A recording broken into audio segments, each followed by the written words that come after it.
Ergonomics is the science of designing the workplace and work organization to fit the worker or the employee rather than having the worker's body be fitted into the job at hand.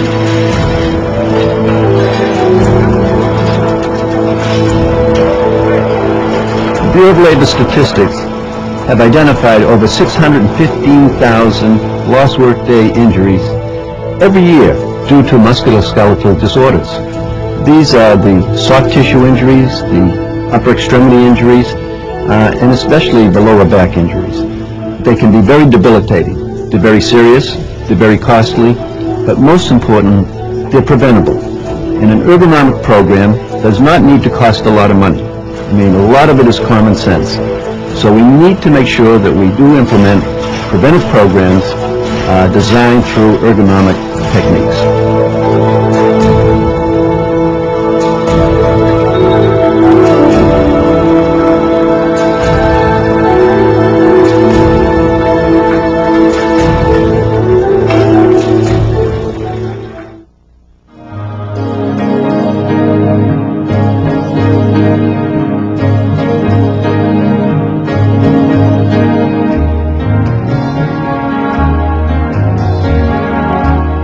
When I look at key success factors for an ergonomics program, I believe one of the first things you have to have is the support of top management. Top management doesn't have to do a lot. They just have to be there to support it, encourage it, and let the people know they believe in it as well. The group that really has to be there to make it work is the group that's running the plant, that's designing the product. It's all those people. So it's the people on the assembly line floor or the machine floor. It's the mechanical engineers in the manufacturing operations. It's the design engineers. It's all of the people that really put that product, that plant, that whole system together. To get the benefits of good ergonomics, the employees have to be involved in it. And when they're involved in it, things really happen and you see motivated, excited employees. The union negotiated the ergonomic committee in the master contract in 1990.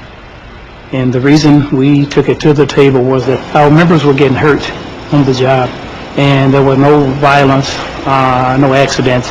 But over a period of time, they were working and winding up hurt. Losing a lot of time and money. And once you get carpal tunnel and some of your other CTDs, there's no cure.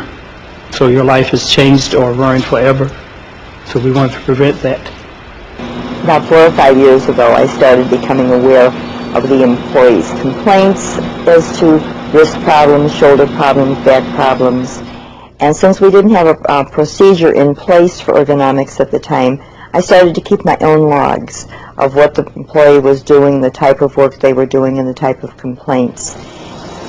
The safety committee decided to look into the problem and found that there were consultant firms out there that would come in and train them so that they could properly look at the jobs and know how to evaluate and how to rectify the problems. At Melrose Park, we focus on a series of goals. We also follow a number of measures of safety and of productivity. Ergonomics is one of the areas we track, as well as the overall health and safety. What we saw in 1996, for example, is we had no repetitive trauma OSHA reportable incidences. That's a substantial improvement over past years, but it's only come through an aggressive program coordinated through our committee. We've been able to reduce our workers' compensation costs so that they're only 1/5 of the state average. At the same time, the lost time case rate and the incidence and frequency rate is much lower than national average. This shows that we can reduce our cost and also protect the health and productivity of the workforce. Some of the first things you're going to do is you're going to look at their OSHA 200 logs or their injuries and illness records and try to determine which ones of those are actually ergonomically related. Then you're going to talk to management officials to find out what kind of programs they have. And then you want to get out into the plant, do some videotaping, look at the tools that they're using, and talk to the employees and ask them, you know, do you report these things to the company officials, such as the tingling in your fingers, the numbness in your hands, your arms, those types of things, and find out if they've been trained regarding ergonomics. Do they have a medical department? What kind of medical facilities do they have?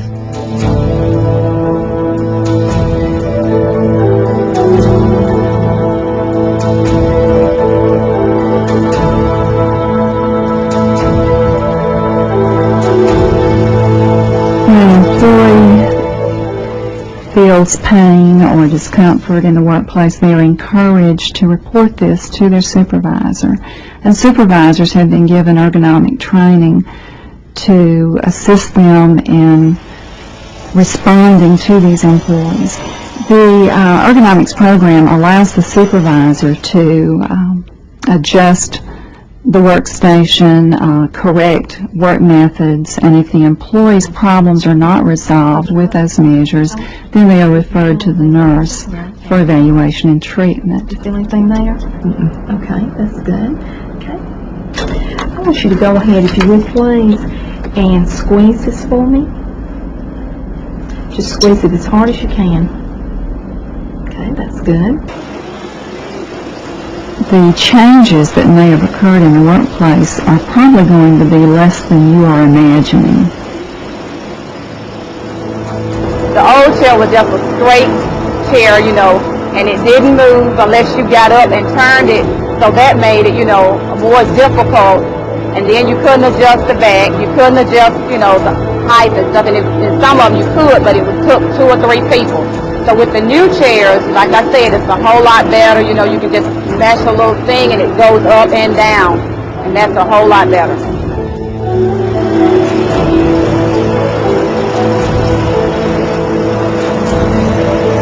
We also have bundle trucks.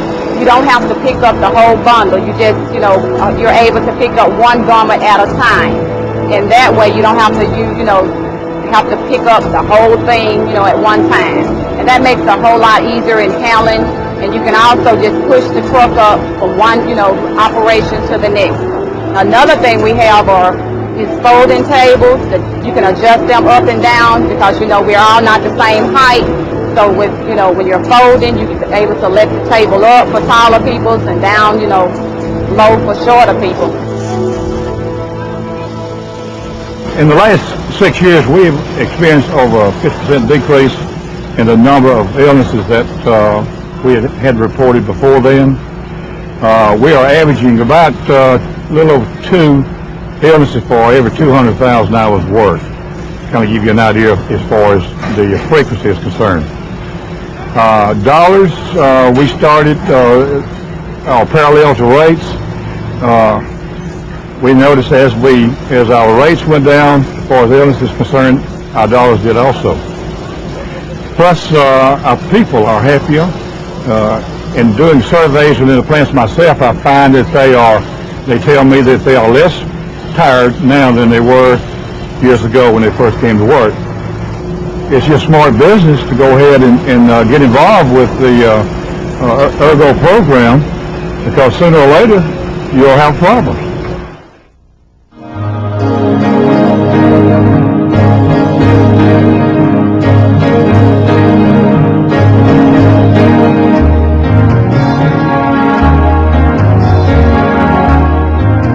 In the beginning, most of the people that we'd come in contact with in our small town, you know, when it had to do with a government agency or any kind of an inspection, everything we had heard was that you know, these were people to avoid and you didn't want to have anything to do with them. And one time we did have a surprise inspection, and in that process where, you know, there were a few things that they pointed out that were wrong, and there was really a lot more to be gained by asking their opinion and saying, what should we do here? How should we construct this finish room so that it'll reduce our premiums or be safer in the case of asking OSHA?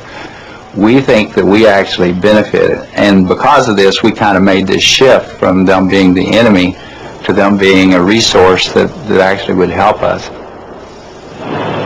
David Carroll, our safety director. He has got books from OSHA and different places, and he shares them with the safety team, and then we carry this on back to our teams. We have had an improvement in ergonomics. It helps lifting on the panel processing. We used to lift just one single panel at a time with plywood. Now we use forklift where we pick it up and we have a lift that works it up onto the table. We don't have to squat and pick up as much. All the people in the plant, all the workers I've talked to have really appreciated the ergonomic innovations, and it's helped them work-wise and health-wise.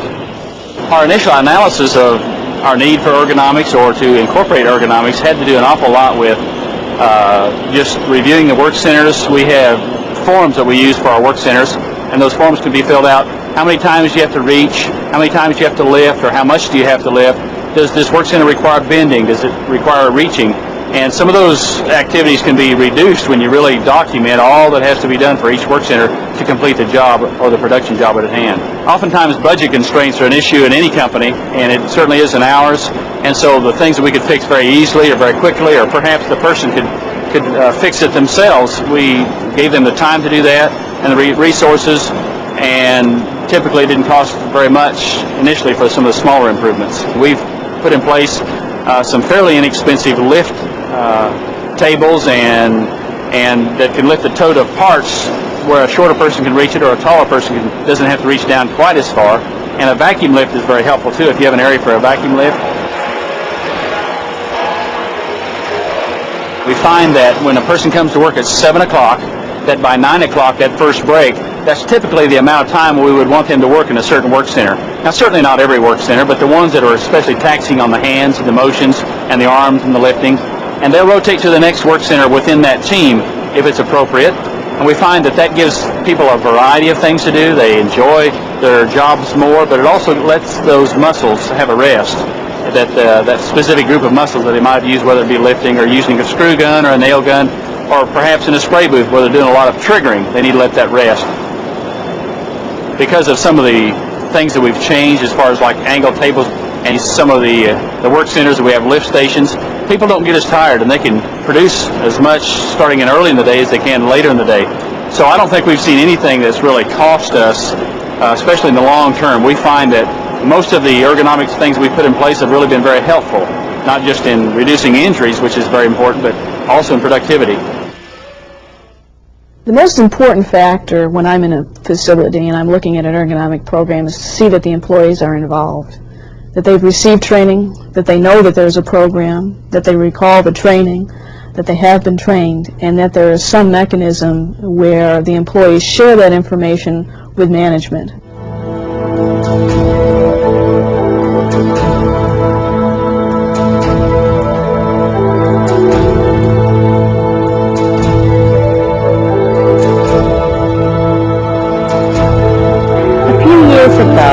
I saw a patient who worked at Sequins International performing a job called spooling.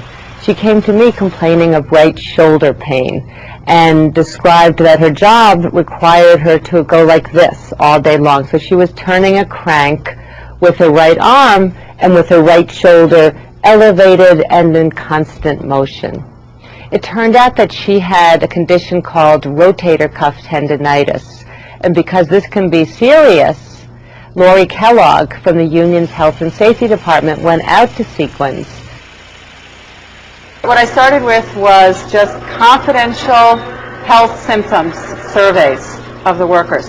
And I found out that almost 75% of them were experiencing pretty serious pain of some kind or another, and some of them very serious pain.